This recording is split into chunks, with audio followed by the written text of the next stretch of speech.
Okay, you've just received your GRIPSKI. I'm going to show you really quickly how to install it. It's very simple. Remove this screw. Let it wrap around the post where you want it to go. Insert the screw into the hole. Make sure that the threads are lining up correctly. Finger tighten it, and grab your Allen wrench that came with it.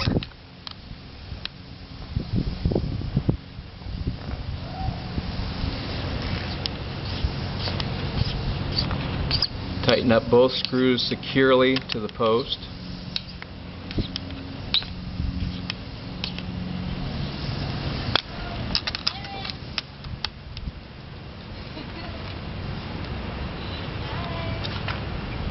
Make sure it's straight.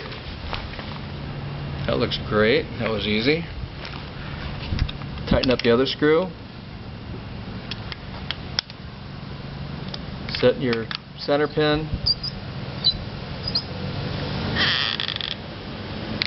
Good little torque on it.